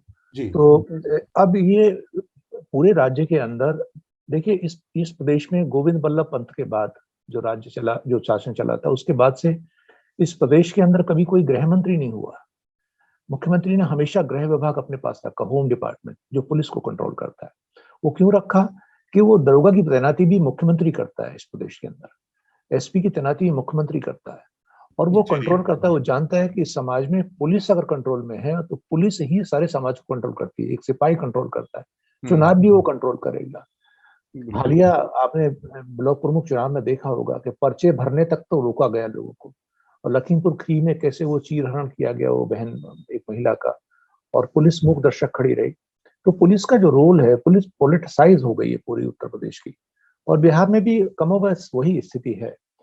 लेकिन उत्तर प्रदेश का में ये हालात कैसे सुधरेंगे, कब ये ट्रैक पे आएगा? क्योंकि सरकारें में ज्यादा भेद नहीं है, एक नागनाथ है तो एक सांपनाथ है। ये बड़ी दुर्भाग्यपूर्ण स्थिति की तरफ आपने इशारा किया है कि कोई भी पार्टी, असल में सब के सब इसके लाभार्थी हैं। जब वो सत्ता में आ जाते हैं तब सब इसी तरह से इस पुलिस का इस्तेमाल करने में भरोसा रखते हैं। तो ऐसी कोई इच्छा या मंशा नहीं है किसी की आए और वो ईमानदारी से इस जो जिस पॉलिटिसाइजेशन का की बात हुई कि पुलिस का बुरी तरह से राजनीतिकरण हो गया, वो बुरी तरह से उन राजनीतिक आकाओं के शिकंजे में है, उसको खत्म करे या उस प्रक्रिया में सुधार की कोई पहल हो। ये अतुल, मेरा एक इसी से कनेक्टेड सवाल था सूर्य प्रताप जी के लिए। सूर्य प्रताप जी, ये जो अतुल ने इशारा किया रिफॉर्म्स की तरफ, तो क्या आप इसके बारे में भी थोड़ा सा बात कर सकते हैं कि ये जो पॉलिटिकल इन्फ्लुएंस है, जैसे पुलिस को एकदम एक माफिया की तरह यूज करते हैं, फिर एक गैंग की तरह यूज करती है पॉलिटिकल पार्टीज, उसको कैसे प्रिवेंट किया जा सकता है, मतलब एडमिनिस्ट्रेटिवली और लॉ को रिफॉर्म करके? देखिए, आपको पता होगा कि सुप्रीम कोर्ट ने जो पुलिस रिफॉर्म्स के लिए प्रकाश सिंह के केस में जो गाइडलाइंस दी थी, और उन्होंने कहा था कि भाई अपेक्षा की जाती है, क्योंकि डेमोक्रेटिक स्टेट है और उसमें संविधान के अंदर जो डायरेक्टिव प्रिंसिपल्स हैं वो वेलफेयर स्टेट को कैसे बनाया जाना है उसकी पूरी व्याख्या है। तो इसलिए हम आदेश तो नहीं देंगे सरकार को, हम निर्देश देंगे कि पुलिस राज्यों का सब्जेक्ट है और उत्तर प्रदेश में पुलिस रिफॉर्म की शुरुआत होनी चाहिए। वो जो फाइल है, वो जो आदेश है, वो पूरी जो उसमें विभिन्न कमेटियां बनी हैं, कमीशन बने हैं रिफॉर्म्स के, वो सब बस्तों में धूल चाट रहे हैं और किसी सरकार का भी रुचि नहीं है उस रिफॉर्म को करने में। उसमें मुख्य रूप से रिफॉर्म्स ये थे कि भाई जो ट्रांसफर पोस्टिंग होंगी, असली मुद्दा ट्रांसफर पोस्टिंग का है कि अपनी मनमानी का, अपनी जाति का, अपनी बिरादरी का दरोगा तैनात हो, अपनी जाति बिरादरी की कोशिश हो कि एसपी कप्तान तैनात हो। हर सरकार, जो भी सरकार आती है और सरकार का जो प्रतिनिधित्व करते हैं सत्ता में ऊपर बैठे हुए, सीट्स पे बैठे हुए लोग, तो उसको रोकने की कोशिश करने के लिए उन्होंने बोर्ड बनाने की बात कही थी कि भाई एक सर्विसेज बोर्ड बने डिफरेंट लेवल का, जैसे स्टेट लेवल का बने जो आईपीएस ऑफिसर्स को कंट्रोल के ट्रांसफर पोस्टिंग का जिम्मा ले, इसमें चीफ सेक्रेटरी हो, डीजीपी हो, उसमें बोर्ड ऑफ रेवेन्यू के सदस्य हो, और उसी तरह से जिले लेवल पे हो कि भाई जिसमें डीएम एसपी वो देखें उस दरोगा जी को कि भाई उसकी पृष्ठभूमि क्या है जो तैनात करते हैं, उसका कोई क्रिमिनल रिकॉर्ड तो नहीं है, क्योंकि अब तो इस प्रदेश में एनकाउंटर स्पेशलिस्ट अगर देखें तो इतने क्रिमिनल रिकॉर्ड बन चुके हैं जो एनकाउंटर हुए हैं, ऑपरेशन लंगड़ा जैसे जो अभियान चले हैं, तो उनको रोकने के लिए पुलिस रिफॉर्म्स में के लिए बहुत सारी गाइडलाइंस आई हैं और उनको कोई भी सरकार रुचि नहीं ले रही है। बस खाली इतना करके इस सरकार ने कि मैंने पुलिस कमिश्नर सिस्टम 2-3-4 जगह लगा दिया है। सिस्टम तो लागू किया आपने, पुलिस कमिश्नर तैनात किया, लेकिन व्यवस्था जो की त्यों रही वही व्यवस्था। देखिए, जो एक बहुत अच्छा मुद्दा शायद अतुल जी ने उठाया था कि भाई एक एग्जीक्यूटिव हेड अगर खुले मन से ये कहता है कि भाई अगर आप ऐसा करेंगे वैसा करेंगे तो परलोक ही जाएंगे, गोली सीने के पार हो जाएगी। आप समझ सकते हैं कि भाई क्या मैसेजिंग हो रही नीचे के लिए। अब जुडिशियल जो सिस्टम है, प्रोसेस है, उस प्रोसेस को आप बाईपास करके खुद जो एग्जीक्यूटिव है वो प्रिवेंशन के लिए है, क्राइम प्रिवेंशन के लिए है, वो कन्विक्शन के लिए नहीं है। कन्विक्शन के लिए जुडिशरी है, लेकिन यहाँ तो जो अपना स्टेट हेड है, एग्जीक्यूटिव हेड है, वही कन्विक्शन भी कर रहा है, जुडिशरी का भी रोल अदा कर रहा है। तो ये जो नीचे तक जो मैसेज जा रहा है, तो पुलिस रिफॉर्म कैसा भी लागू करने की कोशिश करें आप, लेकिन वो नियंत्रण मुख्यमंत्री अपने हाथ में रखेगा। पुलिस का, दरोगा का नियंत्रण करना चाहता है, और दरोगा ही पावरफुल इंस्ट्रूमेंट है। आप जानते हैं फ्यूडल स्ट्रक्चर में कि दरोगा एक तरह का फ्यूडल लॉर्ड है उस एरिया का। वो कंट्रोल करता है कौन चुनाव लड़ेगा, कौन नहीं लड़ेगा, किसका पर्चा खारिज होना चाहिए, कौन वहां जाएगा, कौन पर्चा भरने जाएगा। और जो गरीब वंचित है, जो उसको हक नहीं है कि वो जाके चुनाव लड़े जमींदार साहब के सामने। आप समझ सकते हैं कि इस प्रदेश के अंदर 5% ठाकुर और एक समय में 114 विधायक ठाकुर थे, और आज की डेट में भी ओबीसी लगभग 50% से ज्यादा है, ओबीसी 101 विधायक हैं, और जो ठाकुर है वो 55 है और ब्राह्मण 58 है। लेकिन मुख्यमंत्री कौन बना हुआ है? एक ठाकुर बना है। उप मुख्यमंत्री कौन बना है? एक ब्राह्मण बना है। और 101 जो कुचले दलित समाज से आने वाले लोग हैं, उनका एक उप मुख्यमंत्री बना है, जिसको स्टूल मंत्री के रूप से जाना जाता है, कि उसको भी सम्मान भी नहीं मिलता है उसको। तो ये सब पुलिस सिस्टम है, जो पुलिसिया सिस्टम है, पुलिस राज है, उसमें सामान्य व्यक्ति को नहीं, जो भी सर ऊपर उठाएगा, जो भी अपनी बात को कहने की कोशिश करेगा सरकार के विरुद्ध, उसको दबाने कुचलने के लिए पुलिस से अच्छा कोई इंस्ट्रूमेंट नहीं है। अगर सुधार कर देंगे, पुलिस को पुलिसिंग कराने लगेंगे, वेलफेयर पुलिस बना देंगे, तो शासन सत्ता तो एक तरह से पंगु हो जाएगी। बिल्कुल ठीक बात। शार्दुल, देखिए, अधिकतर बातें आप सबने कर दी हैं, लेकिन श्रोताओं के लिए एक छोटा सा कंसाइज प्रीव्यू। हाथरस, गोरखपुर, लखीमपुर खीरी, आगरा, उन्नाव, कासगंज, ये हाल ही के साल भर पिछले के मामले हैं। और इनमें लॉकडाउन के वो सारे मामले छोड़ दीजिए जिनमें छोटे से छोटे मामलों में पुलिस ने बहुत बर्बरता दिखाई और केस फाइल कर दिए, जिसे उत्तर प्रदेश सरकार ने अभी खारिज कर दिया था। और कासगंज वाले मामले में जैसा आपने कहा कि उस बाथरूम में टॉयलेट की फोटो आई और उसमें सब साफ दिखाई दे रहा है। अब सफाई हो गई, ये कैसे पॉसिबल हुआ? घटना स्थल यानी क्राइम सीन से भी छेड़छाड़ हुई है, आपने उसकी सफाई कैसे कर दी? ये अपने आप में कॉग्निजेबल ऑफेंस है, अपराध है। पुलिस दावा कर रही है कि उसने अपने आप को जैकेट की हुड के नाड़े से फांसी लगा ली। जिस भी व्यक्ति को 2 पैसे की भी अकल है, जिसने कभी एक स्वेटशर्ट पहनी है, वो ये बात मानेगा नहीं। एक दिन पहले आप कुछ भी व्यू रखते हो, लेकिन ये देखिए, एक दिन पहले वो लड़का किसी लड़की के साथ शादी करने के बाद पूरा जीवन बिताने के सपने देख रहा था, है ना, उसके लिए उन दोनों ने कदम उठाए थे। ऐसा क्या हो गया उसने अगले दिन आत्महत्या कर ली? और थाने में भी देखने वाला कोई नहीं था। हिरासत में जो आरोपी है वह कहाँ है, क्या कर रहा है, वहां जो लोग थे उन्होंने कुछ नहीं देखा। दम घुटकर इतनी जल्दी इंसान नहीं मरता, और वो 5.5 फीट का एकदम युवा लड़का था। तो बिल्कुल ये चीज बहुत मतलब इतनी ज्यादा बेवकूफी की है। अब देखिए, मैं कुछ आंकड़े देख रहा था। हाँ। और वो आंकड़ों के पीछे मैं एक बात कहूंगा, जिस भी व्यक्ति ने ये कहानी बनाई ना, उसे उसमें कल्पनाशीलता की बड़ी कमी है। और उसका कारण है कि पुलिस में जैनी यानी बुद्धिमानी लोगों की कमी है। भाई एक चीज यहाँ पे रोकूंगा शार्दुल जी। नीचे के लोग जो है ना, इसीलिए मैंने शुरुआत में एसपी साहब का जिक्र किया। उनका एक बहुत बड़ा स्पेसिफिक वीडियो आया था जिसमें वो बहुत अच्छे से कहानी बता रहे हैं कि हाँ। कैसे लड़की की मौत हुई। नीचे के लोगों की कहानी मैं समझ सकता हूँ कि भाई एक जो सिपाही है 10वीं 12वीं पास होगा, सामान्य किसी छोटे कॉलेज महाविद्यालय से BA ग्रेजुएट होगा, थानेदार भी हो सकता है, प्रमोटेड हो, कुछ हो, लेकिन एसपी आदमी जो क्लास 1 ऑफिसर है, जो यूपीएससी क्रॉस पास करके आया है, जिसके सोच समझ के बारे में ये माना जाता है कि ये क्रीमी लेयर के लोग हैं हमारे जो सिविल व्यवस्था के, वो इस कहानी को कितने भरोसे के साथ बता रहा है आदमी, वो अधिकारी। और उसके बाद पूरी कहानी खत्म हो जाती है। उसके बाद लोग उसको आगे परसू करने की भी जहमत नहीं उठाते, मीडिया भी उस पर सवाल उस तरह से नहीं करता है। छोटे मोटे जो फ्रिंज एलिमेंट मीडिया के हिस्से हैं, यूट्यूबर हैं, यहाँ वहां बात होती है, लेकिन मुख्य मेन स्ट्रीम मीडिया बड़े स्तर पर शांत रहता है, इन लॉजिकल सवालों को, जरूरी सवालों को पूछने से परहेज करता है। जी। और देखिए, ये मामले तो वो हैं जो मीडिया में उठ गए, जो मैंने 5-7 मामले गिनाए। अब देखिए, कल्पनाशीलता की कमी मैं क्यों कह रहा हूं। मैं कुछ आंकड़े देख रहा था जो मैंने बताया, हम ये बात करने वाले थे इसलिए। उत्तर प्रदेश में सालाना पुलिस कर्मियों को ट्रेनिंग देने की कैपेसिटी करीब 15-20 हजार की है, जबकि पुलिस को चाहिए 1.5 लाख फोर्स। अब ये कैसे संभव हो पाएगा? जो बात सूर्य प्रताप जी ने कही और थोड़ी सी मेघनाथ ने भी कही कि पुलिस स्वच्छंद होकर कानून तोड़ रही है, काउंटर कल्चर, एनकाउंटर कल्चर, आज का प्रशासन उसे बढ़ावा ही नहीं दे रहा, पॉपुलर भी बना रहा है।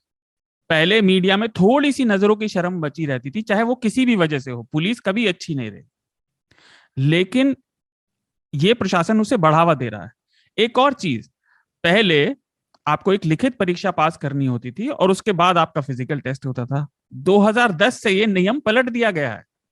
अब पहले फिजिकल परीक्षा होती है, जो पास होते हैं उनकी लिखित होती है। अब देखिए, पुलिस के लिए क्या जरूरी चीजें हैं। पुलिस के लिए जनता से सभ्यता से पेश आना, आदर्श पुलिस के, जांच करने के, पूछताछ के, क्रॉस क्वेश्चनिंग के तरीके आना जरूरी। अगर आप लठैतों को भर्ती करेंगे तो वो जनता को पीटेंगे। अब आप किसी भी मत और वर्ग से आते हो, है ना, इससे ये फर्क नहीं पड़ता। लेकिन तब भी आप देखिए, अभी हाल ही में नंबर रिलीज हुए जो जुडिशियल कस्टडी में और लॉकअप में जो मौतें हुई हैं, करीब हर दिन 5 से 6 लोग मरे हैं। उत्तर प्रदेश टॉप पे है, नित्यानंद राय उत्तर प्रदेश उसमें टॉप पर है, लेकिन पूरे देश में ये क्यों हो रहा है और कोई जवाबदेही नहीं है।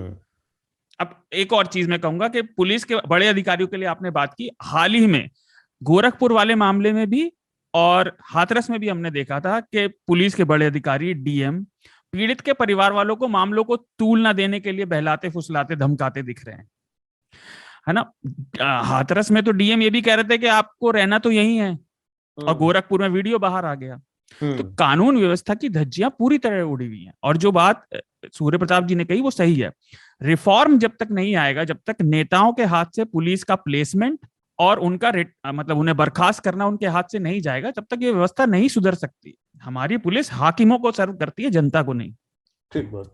तो लगातार घटनाएं हुई हैं, मतलब कई स्तर पर उत्तर प्रदेश में कुछ कई चीजें हुई हैं पिछले 4-5 महीनों के दौरान, और अलग अलग स्तरों पर पुलिस की अलग अलग भूमिका सामने आई है। लखीमपुर खीरी में एक बीजेपी के नेता का बेटा था, तो वहां पर पुलिस की दूसरी भूमिका आई कि उसने एफआईआर ही दर्ज नहीं किया या फिर कोई गिरफ्तारी ही नहीं की जब तक कि सुप्रीम कोर्ट उस मामले में नहीं कूद गया। ये कितने शर्म की बात है कि भारत जैसे बड़े भारी भरकम देश का सुप्रीम कोर्ट एक एफआईआर के लिए सामने आता है, जबकि विजुअल एविडेंस थे कि एक आदमी गाड़ी चलाते हुए, वो मंत्री जी के बेटे की गाड़ी है, उसके बावजूद एफआईआर करने से पुलिस कतराती है। हाथरस की घटना का जिक्र हुआ, कासगंज की घटना का जिक्र हुआ, कासगंज में कि कैसे पुलिस के थाने में, गोरखपुर की घटना का जिक्र हुआ कि कैसे रात में आधी रात को पुलिस घुस गई। तो इसका एक और पहलू है यूएपीए लगाना, वो एक अलग पहलू है, वो भी उत्तर प्रदेश पुलिस का एक के गले में बड़े भारी भरकम हार की तरह से पड़ा हुआ है कि ऐसे लोग जो सरकार के राय से अलग राय रखते हैं, उनके खिलाफ यूएपीए जैसी चीजों का बेजा इस्तेमाल हो रहा है। कहानियां बताई जाती हैं, मसलन हाथरस की कहानी, जब हाथरस की जब घटना सामने आई तो ये बताया गया कि एक अंतरराष्ट्रीय साजिश थी, जिस अंतरराष्ट्रीय साजिश में पीएफआई जैसी कोई संस्था शामिल थी और सिद्दीकी कप्पन जैसे लोग उसमें शामिल थे, तो उनके ऊपर यूएपीए लगा दिया गया। मतलब हर घटना को मीडिया के साथ मिलाकर अंतरराष्ट्रीय साजिश और फंडिंग और यही सेम लॉजिक दिया गया था जब कोरोना फैल रहा था, तबलीगी जमात के खिलाफ की अंतरराष्ट्रीय साजिश हुई। तो हर मौके को अंतरराष्ट्रीय साजिश के चाशनी में लपेट कर पेश करना। कफील खान के ऊपर हम थोड़ा सा बात कर लेते हैं। कफील खान की घटना हम लोगों ने देखा किस तरह से समय समय पर उनको सस्पेंड किया गया, उनको जेल में डाला गया। सब कुछ के बाद अब अभी ताजा जो नतीजा आया है ये कि कल 11 तारीख जो बीती है, 11 नवंबर को उनको बर्खास्त ही कर दिया सरकार ने, जबकि हाईकोर्ट ने उनको जमानत दे दी थी, हाईकोर्ट ने उनको सस्पेंशन को गलत ठहरा दिया था, सारी चीजें हो चुकी थी, बहाली नहीं करके उनको अब बर्खास्त कर दिया गया, ये कहते हुए कि उनकी लापरवाही से मौतें हुई। तो हमारे जो श्रोता है उनकी जानकारी के लिए थोड़ा सा बता दें कि ये 2018 की घटना है, जब बीआरडी मेडिकल कॉलेज, जो कि गोरखपुर का सबसे बड़ा मेडिकल कॉलेज है, और वहां पर वो एक पूरा इलाका जो है उस पूर्वी उत्तर प्रदेश का, गोरखपुर, कुशीनगर, देवरिया, बस्ती, यहाँ दिमागी ज्वर, बच्चों का जो मियादी बुखार जिसको कहते हैं, दिमागी ज्वर का पूरा एक बेल्ट है जिसमें बड़ी संख्या में हर साल बच्चों की मौत होती है। तो उन बच्चों के इलाज की दिक्कत थी, वहां पर ऑक्सीजन की सप्लाई खत्म हो गई बीआरडी मेडिकल कॉलेज में, और ड्यूटी पर तैनात थे कफील खान।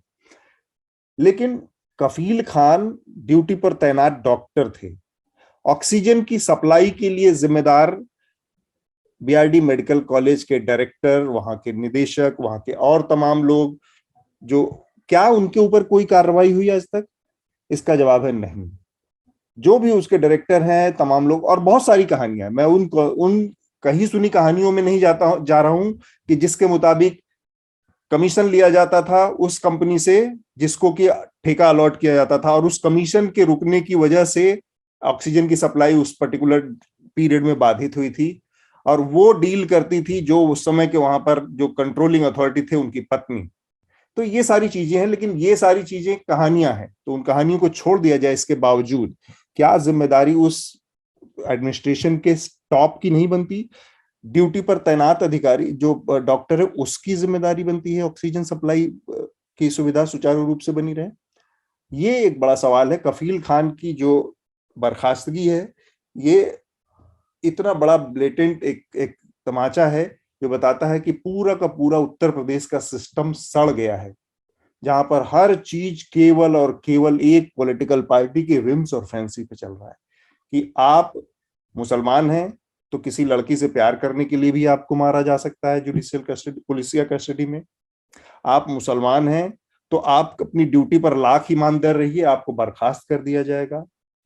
आप मुसलमान हैं या आप दलित हैं तो आपकी लाश आपके परिवार को नहीं दी जाएगी, आधी रात में फूंक दी जाएगी डीजल, पेट्रोल, मिट्टी, तेल डाल के। ये कहानी है उत्तर प्रदेश में लॉ एंड ऑर्डर की ओवरऑल। कफील खान के नजरिए से मैं सूर्य प्रताप जी, मेघनाथ, शार्दुल, आप लोगों की राय लेकर और फिर हम आखिरी चरण की तरफ बढ़ेंगे। जी, मैं बात करूं? जी जी हाँ। देखिए, फिर वही बात और वही वाकया। कफील खान को एक सबक जो सिखाया जा रहा है, वो अकेले व्यक्ति को सबक नहीं सिखाया जा रहा है, वो पूरे मुस्लिम समाज को सबक, एक मैसेज दिया जा रहा है। देखिए, हमने कफील खान को, जो कोशिश कर रहा था लड़ने की हमसे, जो हमारे अहम से टकरा रहा था, बार बार कोर्ट का सहारा ले रहा था और हार नहीं मान रहा था, उसको भी हमने छोड़ा नहीं।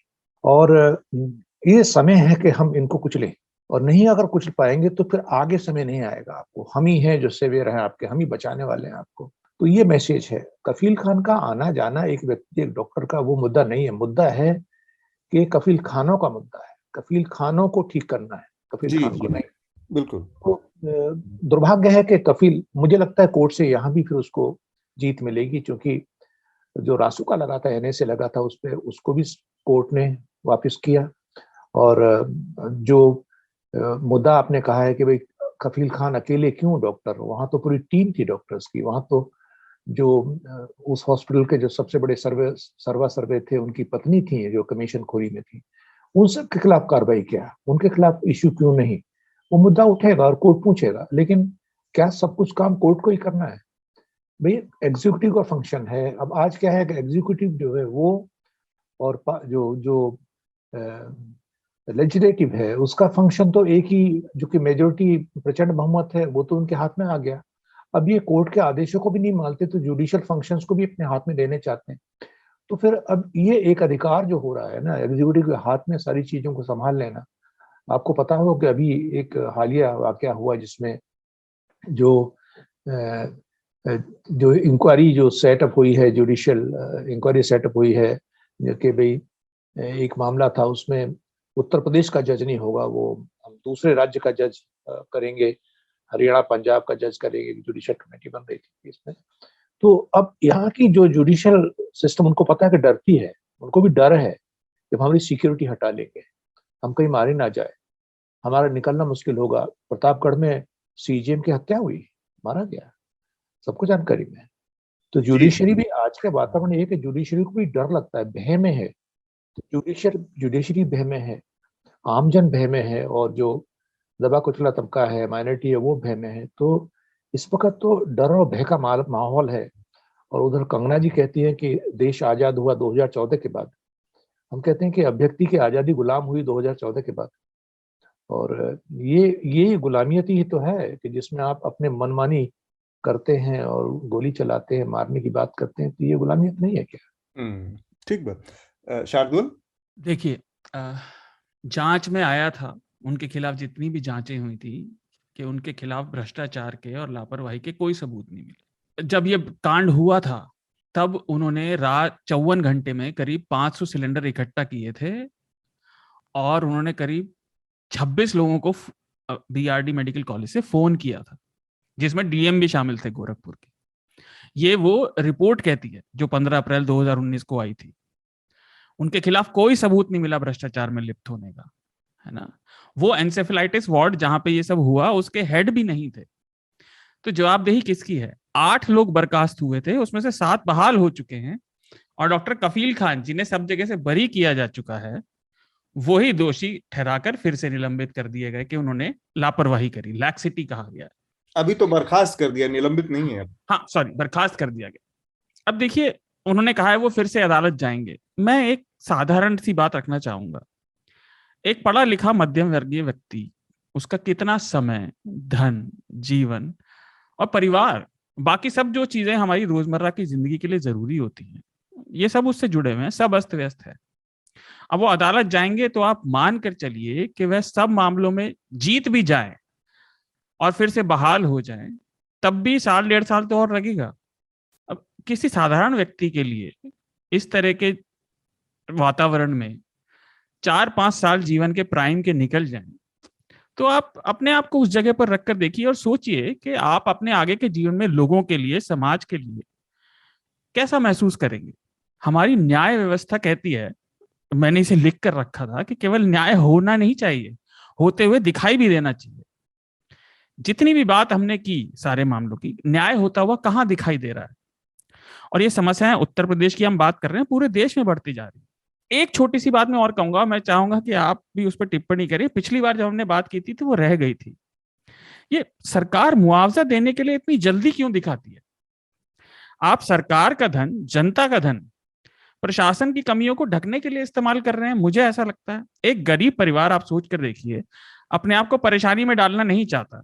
गोरखपुर में जो व्यापारी की मृत्यु हुई उसमें भी यही हुआ कि नौकरी दे दी, पैसे दे दिए। लखीमपुर में भी पीड़ित का परिवार या कोई भी रिश्तेदार वो निर्णय नहीं ले सकता कि जांच कितनी होगी और किस स्तर की होगी, ये काम पुलिस का है। और लखीमपुर खीरी मामले की आप देखें तो वहां तो सुप्रीम कोर्ट ने यह भी कहा है कि हमें एसआईटी पर भी विश्वास नहीं है, कोई दूसरे स्टेट का जज दीजिए। तो ये सारी खिचड़ी जो है, ये सिस्टम ही करप्ट हो गया है।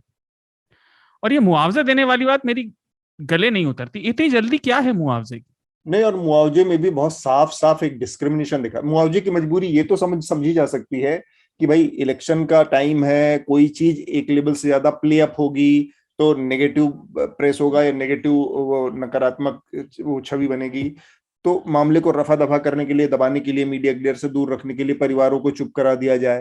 लेकिन उसमें भी कितनी बड़ी गड़बड़ियां सामने आ रही हैं, जैसे कि आपने देखा जो पर वो जांच को प्रभावित तो करेगा ना, जब आप पहले पैसे दे रहे हैं। और ये स्टेट का नया तरीका निकल गया है कि आप बिल्कुल आवाज को दबा दीजिए, क्योंकि जिसका परिवार में से कोई गया वो तो बैठेगा नहीं चुप, तो उसको आप ऐसे दबा दें, बाकी लोगों पे यूएपीए लगा दें। ठीक बात नहीं। और जैसे गोरखपुर वाला मसला हुआ तो गुप्ता जी थे जिनकी मौत हुई, उनके परिवार को 40 लाख रुपए का मुआवजा दिया गया।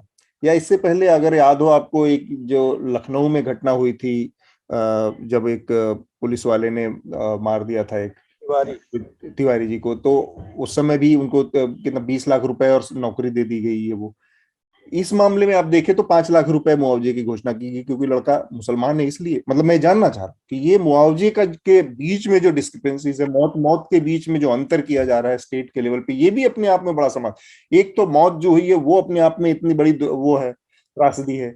उसमें एक ये है कि उसमें उसका अपना अपराध है, उसका एक पहलू है, और साथ में मुआवजे में ये जो भेदभाव है, ये सारी चीजें मिलकर पूरा, मैं उसी कह रहा हूँ कि एकदम से उत्तर प्रदेश का पूरा सिस्टम जो है, पुलिस और एग्जीक्यूटिव ने मिलकर सड़ गया है। और एक वो देखिए, दो पिताओं की तुलना। लखीमपुर वाले मामले में केंद्रीय गृहराज मंत्री पिता हैं, उन्होंने जांच का पहला कदम शुरू होने से पहले बयान देने शुरू कर दिए।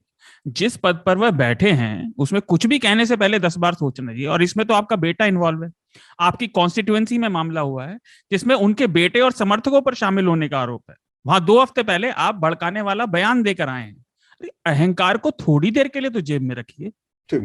मेघनाथ, यहाँ पर एक और चीज एक्चुअली जोड़ना चाहूंगा शार्दुल, कि ठीक है, अब मतलब पुलिस, हमको तो पता ही है और नैरेटिव भी ऐसे सालों से है कि उत्तर प्रदेश की पुलिस करप्ट है और इनकॉम्पिटेंट है और मतलब एक गैंग की तरह ही बिहेव करती है, तो हमको पता है। लेकिन मुझे लगता है नया यहाँ पे नई चीज जो हो रही है वो है मीडिया से भी, मेन स्ट्रीम मीडिया से भी उनसे कोई ये सवाल पूछ नहीं रहा है। मेन स्ट्रीम मीडिया ने भी ऐसा ही पिक्चर पेंट कर दिया है कि उत्तर प्रदेश पुलिस जो है वो एक बहुत ही नेशनलिस्ट पुलिस है, और वो जो कदम उठा रही है वो एक तरीके से सोसाइटी को प्रोटेक्ट करने के लिए उठा रही है। तो इसकी वजह से योगी आदित्यनाथ के जो बयान आपने जो मेंशन किए थे पहले कि गोली से मार देंगे, ठोक देंगे, जो भी वो बयान दे रहे हैं पब्लिक में, ये एकदम मैच होते हैं। क्योंकि यहाँ पर जो लखीमपुर खीरी में, अगर आपको याद होगा, रमन कश्यप नाम के एक जर्नलिस्ट की मौत हुई थी, और जब इंसिडेंट सामने आया था तब ये बोला गया था कि उनको शूट करके मारा गया या फिर बीजेपी के लोगों ने मारा, या कुछ मतलब बेसिकली उनको पीट के मारा गया, ऐसा एक नैरेटिव फैलाया गया था। अभी जो हियरिंग हुआ सुप्रीम कोर्ट में, उसने उत्तर प्रदेश गवर्नमेंट ने एडमिट किया है कि वो जर्नलिस्ट की मौत भी कार के कुचले जाने से हुई थी।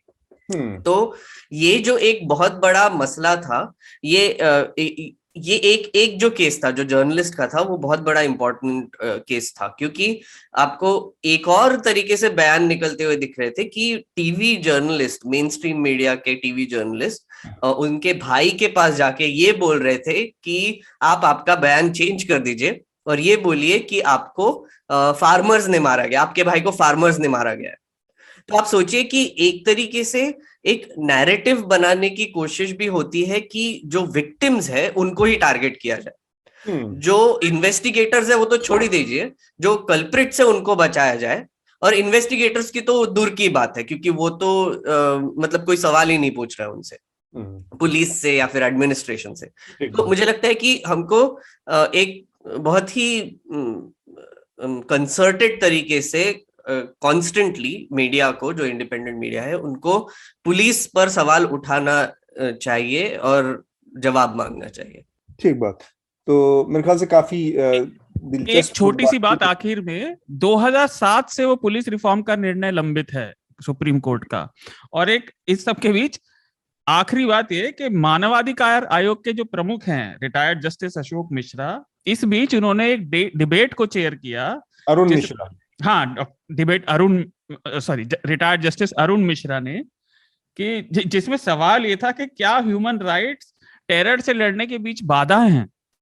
जिस डिपार्टमेंट के वो हेड हैं, जिस सिस्टम की अकाउंटेबिलिटी तय होती है, अरुण मिश्रा जी ने जो काम किया है, वो कालिदास की जो वो तस्वीर है ना कि अपनी डाल पे बैठ के डाल काटने वाली, अरुण मिश्रा उसके मतलब कैसे उद्भट उदाहरण है, चरितार्थ कर रहे हैं वो उस कहावत। वो अपनी डाल कैसे काटी जाती है उसको उन्होंने बहुत जबरदस्त मुजाहिरा किया है, और इसके लिए उनको इतिहास याद रखे ना रखे, उनका विभाग जरूर याद रखेगा। अहंकार ही वो कुल्हाड़ी है जिससे डाल काटी जाती है। क्या करें। तो मेरे ख्याल से काफी विस्तार से बातचीत हुई। हम अपनी आखिरी जो प्रक्रिया है रिकमेंडेशन की चर्चा के अंत में उसको पूरा करेंगे। सबसे पहले मैं चाहूंगा मेघनाथ, आप अपना रिकमेंडेशन हमारे श्रोताओं को दें। जी, एक तो मैं दो न्यूज लॉन्ड्री के रिकमेंडेशंस देना चाहूंगा। एक तो आयुष अभी त्रिपुरा में है, वो वहां से ग्राउंड रिपोर्टिंग कर रहा है कि वहां पे सिचुएशन कैसा है और एग्जैक्टली हुआ क्या था, वो जो वायलेंस के इंसिडेंट्स हुए थे। तो वो आयुष को एक तो आप फॉलो कीजिए और उसके रिपोर्ट्स को भी फॉलो कीजिए। और हमारे वेबसाइट newslaundry.com पर अभी और भी रिपोर्ट्स आ रहे हैं। दूसरा है अनविति, मेरी जो कलीग है, उसने एक आर्टिकल लिखा है कि नाविका कुमार और कंगना रनौत का जो वो इवेंट हुआ था उसमें एग्जैक्टली हुआ क्या और क्या क्या बोला गया था। वो बहुत ही मजेदार पीस है, वो भी मैं रेकमेंड करूंगा। और तीसरा है एक किताब रेकमेंड करूंगा। मैं अभी फिलहाल आपको तो पता ही है मैं साइफाई बहुत पढ़ता हूँ, तो एंडी वायर की एक किताब उठाई है, प्रोजेक्ट हेल मेरी करके। तो एंडी वायर वही है जिन्होंने मार्शन नाम की एक किताब लिखी थी, उसकी एक मूवी भी बनी थी। तो प्रोजेक्ट हेल मेरी उनकी एक नई किताब है। उसमें फर्स्ट कांटेक्ट के बारे में एक स्टोरी है एलियन लाइफ से। तो बहुत ही मजेदार किताब है, तो मैं वो जरूर रेकमेंड करूंगा। ठीक बात। शार्दुल, आप क्या रिकमेंड करेंगे? मेरा पहला रिकमेंडेशन है एयरफोर्स मैगजीन में वही चाइना की रिपोर्ट के ऊपर, ताइवान से रिलेटेड एक रिपोर्ट है, वो पढ़िए। दूसरा न्यूज लॉन्ड्री हिंदी पर उत्तर प्रदेश की एनकाउंटर और इस सब के बारे में छोटा सा आर्टिकल है, वो जनपद से लिया हुआ। तीसरी, हम जो सब आजकल कर रहे हैं उससे रिलेटेड है, तो विष्णु खरे एक कवि थे, उनकी कविता है अंतिम, वो आजकल मुझे अपील कर रही है, तो मैं चाहूंगा आप भी पढ़ें, काफी अच्छी कविता है। और एक आखिरी छोटा सा रिकमेंडेशन कि आजकल त्योहार का सीजन है, सब इतना चल रहा है, जीवन का कुछ नहीं पता क्या हो, तो अपने परिवार के साथ समय बिताएं अच्छे से। ठीक बात। सूर्य प्रताप जी, आप क्या रिकमेंड करेंगे? वैसे तो समय मिल नहीं रहा है, एक मैंने फिल्म देखी है अभी हालिया, नेटफ्लिक्स की फिल्म है, जो कि आपने जिक्र किया है, काली कुही करके फिल्म, हो सकता है आप लोगों ने देखी हो। शबाना आजमी जी की फिल्म है जो फीमेल इन्फेंटिसाइड पे है। इसमें 10 साल की जो बच्ची है, वो पूरे गांव के अंदर पता है कि जो बच्चियां पैदा होती थी उनको भूत प्रेत उठा ले जाता है, इविल स्पिरिट उठा ले जाती है, कुएं में डाल देती है। तो एक बहाना वो ढूंढा गया था, और वो बहुत अच्छी फिल्म लगी मुझे। शबाना जी हैं उसमें, अगर देखना चाहें आप लोग देखें। जी। एक कविता में देख रहा था, आशुतोष राणा की कविता है, जिसमें उन्होंने जिक्र किया है कि हवा को भी बांट लोगे और क्या पानी को बांट लोगे, कौमें तो बांट दी आपने। इस तरह का उसका मजमून, मुझे शीर्षक याद नहीं आ रहा है उसका, लेकिन वो हाल में उनका बर्थडे था, आशुतोष राणा का जो फिल्म स्टार रहे हैं। जी जी जी। तो उसका या तो मैरिज एनिवर्सरी थी या फिर बर्थडे था, उस पर उन्होंने वो कविता लिखी है। बहुत छोटी कविता है, 10 लाइन की, 15 लाइन की, मुझे बहुत अच्छी। ठीक बात। मेरा 2 रिकमेंडेशन है। एक तो मेघनाथ ने जो रिकमेंड किया, मैं भी उसको रिकमेंड करना चाह रहा हूँ। आयुष हमारे रिपोर्टर जो कि त्रिपुरा से इस समय रिपोर्टिंग कर रहे हैं, तो उनका पहली रिपोर्ट आई है, वो रिपोर्ट्स पूरी सीरीज में आप पढ़ सकते हैं। दूसरा एक डॉक्यूमेंट्री सीरीज है लिमिटेड पार्ट की, वो रिकमेंड करूंगा मैं। नेटफ्लिक्स पे है, बैड स्पोर्ट्स करके। तो बेसिकली वो बैड स्पोर्ट्स अलग अलग खेल के जो बड़े घपले घोटाले थे, फिक्सिंग थी, या जो उस तरह के इवेंट्स थे, उनके ऊपर है पर एपिसोड। फुटबॉल के भी हैं उसमें हॉर्स रेसिंग के भी हैं, अलग अलग। और उसमें वो क्रिकेट का भी एक चैप्टर है जो कि हेंजिक्रोनिये वाला हिस्सा है, क्योंकि जिसके सूत्र भारत से भी जुड़ते हैं। पहला जो इंसिडेंट शुरू हुआ, जब सामने आई मैच फिक्सिंग का पूरा प्रकरण सामने आया 2000 के आसपास में, 1999 और 2000 के, तो उसका एक सूत्र। और हेंजिक्रोनिये वो खिलाड़ी थे साउथ अफ्रीका के, जिन्होंने एक टाइम पे सबसे पावरफुल टीम में बदल दिया था ऑस्ट्रेलिया के साथ साउथ अफ्रीका को। उनके ऊपर ये आरोप लगे और दिल्ली की पुलिस ने उनके खिलाफ FIR दर्ज कर रखी थी। और दुर्भाग्य ये था कि वो मामला कहीं पहुंचता, उससे पहले हेंजिक्रोनिये की मौत हो गई। अनफॉर्चुनेट तरीके से उनका करियर तो खत्म हो ही गया था, लेकिन उनकी मौत भी हो गई। तो वो पूरा जो प्रकरण है वो भी उसमें एक हिस्सा है। तो ये बैड स्पोर्ट करके, और उसका जो टाइटल है, उसका टाइटल इन्होंने रखा है fallen idol. Fallen idol basically मुझे लगता है कि वो इंस्पायर है उस पहली इन्वेस्टिगेशन से जो तहलका ने किया था, फॉलन हीरोज करके, जो कि जिसमें सामने आई थी मैच फिक्सिंग की घटना सबसे पहले, जिसमें रवि शास्त्री भी थे, मनोज प्रभाकर भी थे, और अजहरुद्दीन का और तमाम लोगों के नाम जब सामने आए बाद में, वो तो जांच के, तो उसका टाइटल था फॉलन हीरोज, और वहां से शायद इंस्पायर है फॉलन आइडल। तो ये मेरा रिकमेंडेशन है। इसके साथ ही हम आज की जो हमारी चर्चा है इसको यहाँ पर रोकेंगे। उससे पहले एक छोटी सी बात, 2 हफ्ते पहले हमने कहा था, जब मैंने थोड़ा अंदेशा जताया था कि त्रिपुरा से कुछ ठीक खबरें नहीं आ रही, और अब आयुष वहां से रिपोर्ट कर रहे हैं। यह इसीलिए पॉसिबल है क्योंकि हम आपके खर्चे पर चलते हैं, हम किसी सरकार के या जो नैरेटिव बांधना चाह रहे हैं उनके खर्चे पे निर्भर नहीं करते। तो इसलिए न्यूज लॉन्ड्री को जरूर सपोर्ट करिए, इंडिपेंडेंट मीडिया को सपोर्ट करिए, क्योंकि सही जानकारी ही आपकी सही मदद करेगी, कोई पार्टी नहीं। ठीक बात। सूर्य प्रताप जी, मेघनाथ, शार्दुल, आप सबका चर्चा में शामिल होने के लिए बहुत बहुत शुक्रिया। थैंक यू, शुक्रिया, थैंक यू। न्यूज लॉन्ड्री के सभी पॉडकास्ट टिचर, iTunes और दूसरे पॉडकास्ट प्लेटफॉर्म पे उपलब्ध हैं। खबरों को विज्ञापन के दबाव से आजाद रखें, न्यूज लॉन्ड्री को सब्सक्राइब करें।